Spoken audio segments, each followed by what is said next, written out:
All right, so in this video, we'll learn a little bit about the pros and cons of being a graduate student. Every role has its ups and downs, and it's good to know up front sort of what the enjoyable and the tough parts are so that each of us can make a choice that's informed.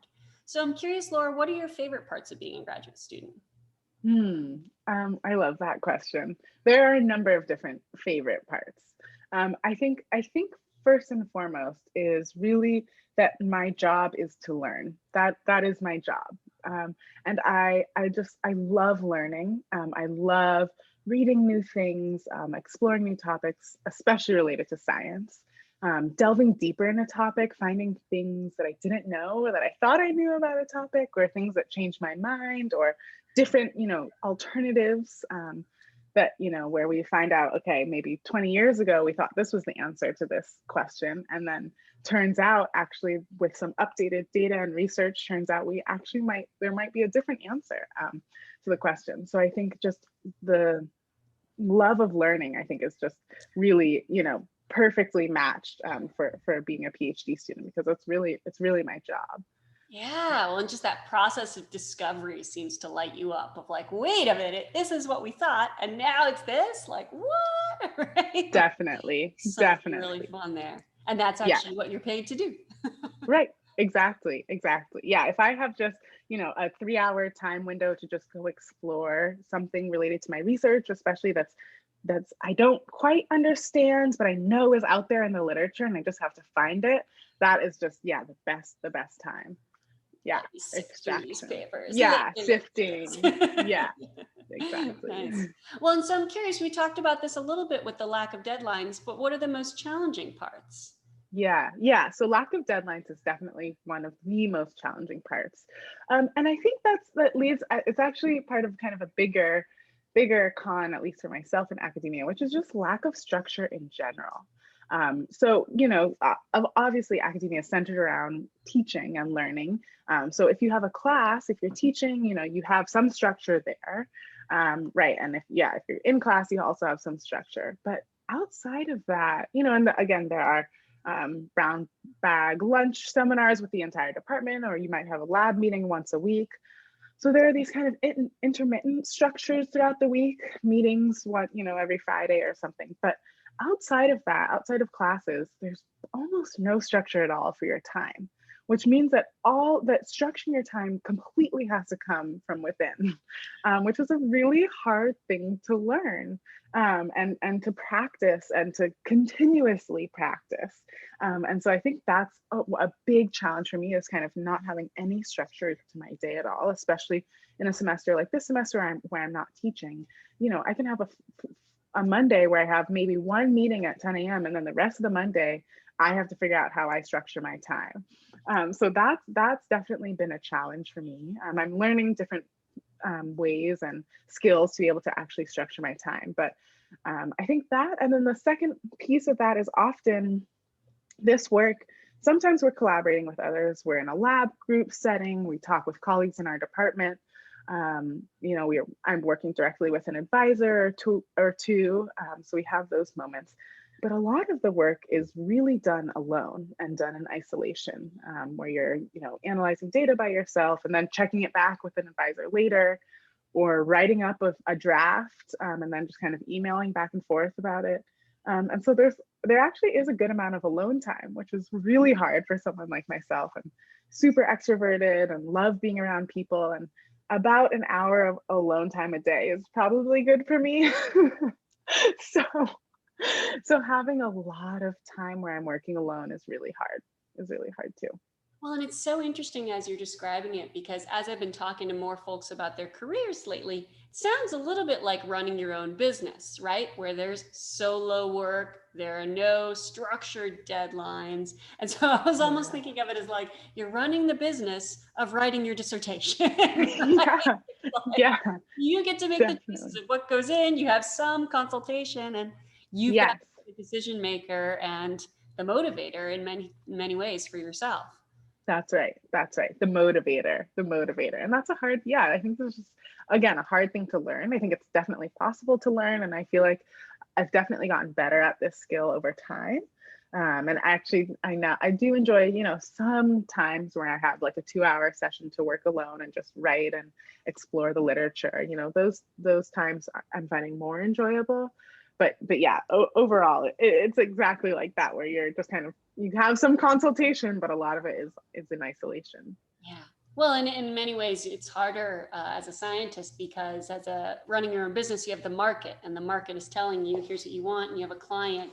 Your client in science is sort of your advisor, sort of knowledge, and so the like, Right. who am I doing this for, and Cool. what is the priority is much Yeah. more obscure, right? It's much Yes. harder to know. All right, should That's right. I write or should I analyze? Should I read or should I go out and That's right. together? A lot of choice. That's right. Right? That's right. That's right. And if you're, with all those choices, if you're not really strict about, okay, this is what I'm working on for the next 2 hours, that can be an hour spent on email or on Facebook, Twitter. It can easily become this time that's not structured and therefore not productive. And so, yeah, having to be really strict with your time is yeah, definitely a challenge. Well, and it sounds like you've learned a lot about yourself and the way you work and how to manage yourself. What's one thing you wish you'd known earlier on in your graduate career? Hmm. That's a great question. I think doing the hard stuff first. That is something that I wish I had known early on. And by first, I mean early in the morning. Yeah, yeah, because yeah, I think I knew that I was kind of that lacked motivation in the afternoon, but I didn't quite realize that that meant that I should do the things that are really challenging and hard in the morning when I'm more motivated and again have coffee and had a nice breakfast and I'm ready to go. So that's, yeah, one thing I wish I knew, especially early in graduate school when I was taking classes, is I wish I knew to kind of study for tests and get my reading out of the way early in the morning, so that by the time afternoon comes and I'm feeling a little lazier and less motivated, then I can do kind of the easier things like email, doing emails and finances and easier things like that. Yeah. Um, Well, and it really yeah, is interesting, this sort of, there are aspects of personal growth that come along with managing yourself, right? And knowing, yeah, okay, I get the most productive stuff done in the morning, afternoons are a little bit more variable. And it sounds like that's you right. learned your habits through practice, and maybe wish you could have gone back to first year you and been like, hey, I Yeah, do everything in the morning. yes, Harder definitely. if you don't. Definitely. Yeah. There were a lot of late nights in my first couple of years of grad school because I hadn't quite figured that out yet. There you go. Antecedent. Yeah. Well, and so Yeah. I'm curious, it also sounds like for you, you got into grad school because of, passion and interest. Are there That's right. any things that you would recommend? Like, what are the wrong reasons to go to graduate school, or folks where Mm. it really might not be a good fit? Mm. Ooh, that's a great question. Yeah. I think if you're not passionate about the subject that you're thinking about pursuing a PhD in, you absolutely should not go. If it's not something that you think about all the time or just at those random moments. Often I find myself in the shower thinking about it, right when I wake up, thinking about these research questions. So my research is something that I'm constantly thinking about and just almost obsessed with in a good way, in a passionate way. Um, and I think I've seen graduate students come into the department who aren't super passionate. They think this might be cool or interesting, or they've come to the school because of name, or branding, um, and sometimes I think people might be going to graduate school pursuing a PhD to become a professor and just have that title. And I think though all of those are just completely the wrong reason. You're especially doing a PhD, you're doing this thing for a long time, at least in the US system, 5, 6, 7 years of dedicating yourself to this one topic. And so if you're not constantly thinking about this topic, really, really interested and passionate about this topic, you're going to have a miserable time. So that's what I'd say is the wrong reasons is to get into that. Yeah.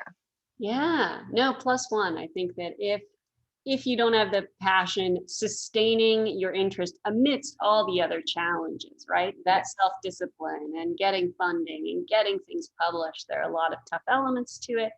And so that's right. you don't have that passion, it's going to be a tough road, That's right. That's right.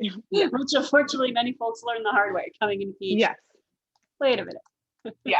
Exactly, exactly. But and I'll just add that, you know, if you do start a PhD program, I think this is something else that people get kind of stuck in is if you do start a PhD program and 2 years in, you realize this really isn't for you, get out. Don't stay, do not stay in it because you're just going to be more and more miserable. I've seen this happen to people where you know, they know they're not extremely interested in this. They know they're going to leave academia, but they feel like they've already put in 2 years towards a PhD. So why not keep going? And I just really think that I think academia teaches us that we have to stay and that we're failures if we leave a program before we actually get the degree. And that's just absolutely not the case at all, at all. So I think, you know, if you are in that stage where you're in a PhD and it's not really feeling so right, I would definitely encourage you to find something else because it's just going to be a miserable experience if you continue knowing that you're not super passionate about All right, let's put that message in the ear of every PhD student. it. We can't. Yeah, yeah, Plus one, right? You don't have to do this if it's no yeah. longer exciting for you. So, That's right. That's right. Yeah, you're not a failure if you leave. Absolutely not. yes, no, there's so many Yeah, other things you can do with your time. And the yeah, PhD works if you're really passionate there. yeah. So I'm curious just on that, having found that passion and that click for you, what does success look like in your PhD? Hmm. Hmm. In my PhD specifically. Mhm. Well, you know, that's an interesting question because I think this has almost always been the case, but I think success for me is looks a little bit different than what academia would like success to look like for a PhD student. I think traditionally academia would like success, I mean, thinks of success as for a PhD student as someone who is able to do a lot of research projects and produce a lot of papers and you know, get their name out and potentially jump into a faculty position right out of a PhD program. I think that's traditionally what success is, you know, what's considered success in an academic, in a PhD program. That's not what I consider success for myself. What I consider success is working on a project that I'm really, really passionate about and that I like working on and that, you know, I find value in working on that project. Putting in the time and dedication and effort that it takes, not rushing through something, not doing, I think something that's really important to me is not doing a sloppy job and being really ethical in my work. So making sure I'm being honest about my work, about the hypotheses that I've set up, about the plans to test these hypotheses, making sure that at every stage I'm honestly reporting what I've done. So I think there's a lot of kind of this moral kind of grounding for me that I do in my science is making sure that all of it is ethical, that I'm, yeah, making sure that I'm being, yeah, again, honestly reporting what I'm doing. And then I think, and then publishing something that I'm proud of, that I'm happy with, that, you know, contributes to the field. Again, I don't think I need to contribute this groundbreaking piece every time I publish. I think if it's a little piece of knowledge that helps advance the field a little bit, that's something I'm happy with. And yeah, and being proud of that accomplishment. And I think for me also, what I continuously remind myself is that success in a PhD program is learning. That's what we're here to do, is learning. And so learning new skills. I'm a student. That's what I consider myself. So I'm here to learn. What I consider success is if I learn something new every day or every week. And I think I'm going to continue. I want to continue that learning process after I leave the PhD program. So I don't see myself just going straight into a faculty position. I just don't feel ready yet. I don't feel like I've learned enough yet. So yeah, so I think for me, success looks like continuing on to a postdoc potentially where I can continue learning new skills, new techniques, new research methods. Yeah, so Yeah, well, and that's I what hear success.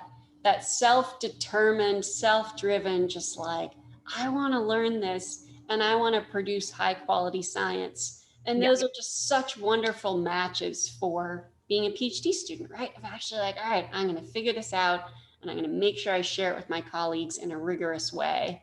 That's right, awesome, right? Because that's just a right, great fit for where you are. So right.